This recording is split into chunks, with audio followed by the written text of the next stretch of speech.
Whiskey Jason here, whiskey from the viewpoint of an American over here in Germany, often reviewing rare and exotic whiskeys. Today I have a Knob Creek single barrel select rye. Okay, Jason, it's not that rare and exotic, I know, but this was specially selected for Virginia ABC. So we have Warehouse P, we have Floor 3, we have Rick 19. 115 proof, 57.5% ABV. And we have actually the barrel date, which was the 27th of February 2015. And we have the select date, which was the 31st of October 2023. But what I have on the back here is a bottling stamp, a bottling date. And this bottling date says L4016. So this was bottled in January of 2024 on the 16th day of the year. So it's not exactly 7 years old. So let's see here, 15, 16, 17, 18, 19, 20, 21, 22, 23. It is 8 years old. It's almost 9 years old. So it's just a month and a half shy of 9 years. So it's an 8-year-old Knob Creek. If I take a look at Whiskey Base, and I might be wrong here, but I actually do see that they started putting out these single barrels around 2018. So 2018, they brought out the first Knob Creek single barrel select rye. They were basically all made in the year 2013. This was 15. All right, so there was one barreled in 2012. There were some 2012s, and they go up to 14, and they go up to 15, and they go up to 16. So that's it. So now you can get a very good rye at 6 years of age. You can get a very, very good rye at 8 years of age. At least that's my opinion. I paid $60 for this, $59.90, whatever.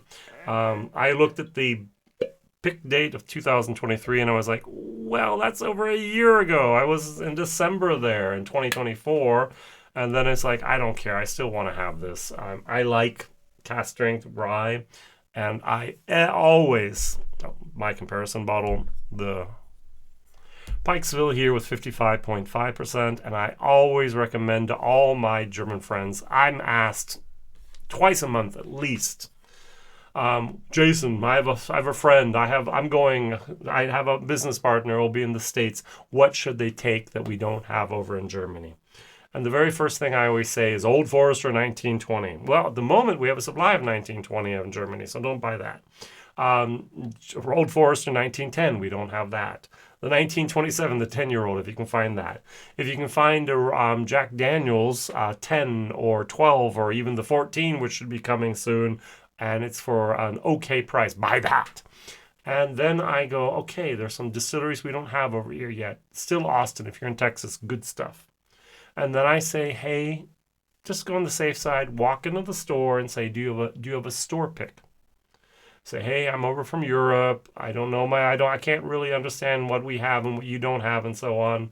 Do you have a store pick? And almost always those store picks are delicious. We don't have very many store picks over in Germany or in Europe of good rye or bourbon. I don't think there's many ryes at all that are 50+%. Now, just after saying that, I just did a blind tasting over here. I took the Corsair Dark Rye, 55.5%. I took Reservoir Rye with 50%. I took Peerless Single Barrel with 55.8%. I took a New Riff Kentucky Straight Rye Single Barrel with 54.25%. I took a Rye 3 blended rye rum cask with 58.6%. That actually was good. The cheapest priced whiskey was one of the better ones. And I took the Never Say Die Kentucky Straight Rye with 52.5%. And we did a blind tasting, and New Riff won.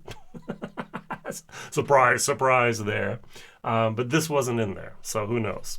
Let's put up the last little drops here, or almost the last little drops here in my Pikesville. Now, I actually did a video just a couple minutes ago of opening the bottle here of the Knob Creek single barrel for the Virginia ABC. And what I really like is the pull tab here. You have the fiberglass and you have the wax that actually comes off. I've had so many different bottles of whiskey that have wax and you can't even get in. They just break. That came right off. It was perfect. I mean, the little tab here, the top, everything's great. Thank you, Jim Beam. Thank you, Knob Creek, for doing a good job with the wax. I know I was there 2017 at the distillery, and I did my own bottle of Knob Creek. I think it was 60 proof, and I actually got to put my thumb in the wax and all that. I think the bottle is still with my uncle in Dallas, Texas, because I ran out of weight in my suitcase and I had to leave something there. I think he or his son probably has already finished that bottle off by now, and I wish them all the luck with it because that was a wonderful experience of actually having my thumbprint and my own individual bottle of Knob Creek bourbon. Now, this is a rye. On the nose, I get a little bit of cinnamon, I get rye, I get sweetness, I get brown sugar, I get a little bit of corn syrup, and I get a tiny little bit of a mineral type of moment, even like plasterboard, like drywall. Just a little bit. Here in the, now this nose is a little bit more. I like the nose of the Pikesville. Both of these are basically barely legal rye. Is this 51% or 55% rye? Is this 51 or 55%? Most people say it has the same mash bill as the Jim Beam rye. So that's barely legal. I've been told that it's 51%. This, I think, has 55% rye, but it's an undisclosed mash bill, just like Kevin Hill, with Rittenhouse, with Pikesville, and so on. 60 euros. This is almost $80, $60, almost $80 in the States, I think. Better value for money.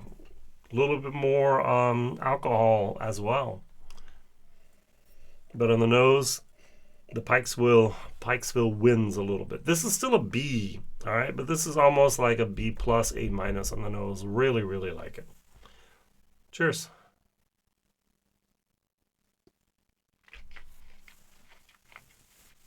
Mmm. Mmm. Wow. That just takes off. Mmm. That is good. Wow. I'm going to say wow again.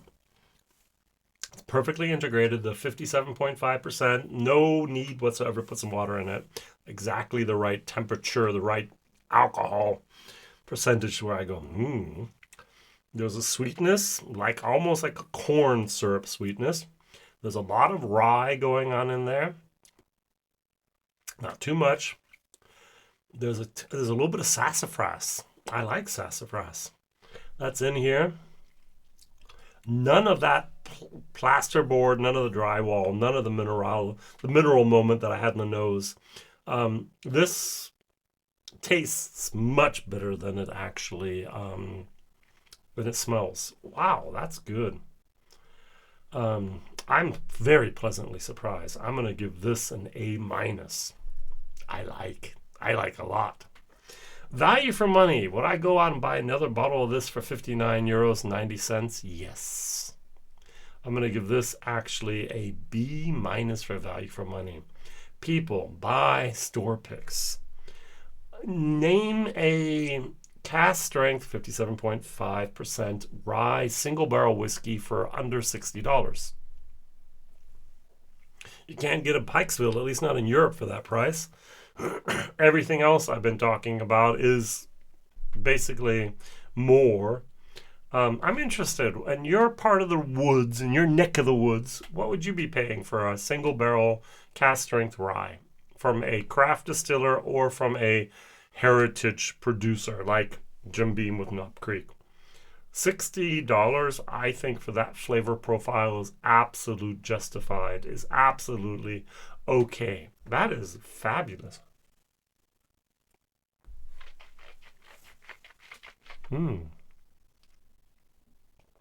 I really like. So if I go to the website here of, I thought I had the green. I thought I actually been, here we go. So we should have on the taste bold rye spices with undertones of vanilla and oak, aromas, expansive notes of herbs and rye with nuances of oak. Color should be dark amber and the finish is lingering, warm flavor with spice throughout. I mean, that is one of the most generalistic tasting notes I think I've heard in a long, long time. And it's an unblended rye whiskey. I like the word unblended. It's a single barrel. Single barrel should never be blended. Unblended rye whiskey from a one-of-a-kind barrel chosen by your local retailer based on a sampling of our finest barrels, proof 115. Like the bottle, like the product, I'm more than pleased about this. Just as a comparison, the Pikesville,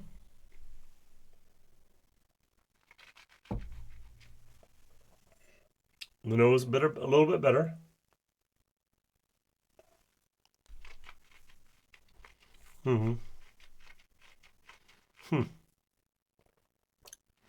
There's not that wow explosion that I had here. So it does go, okay, this goes, wow.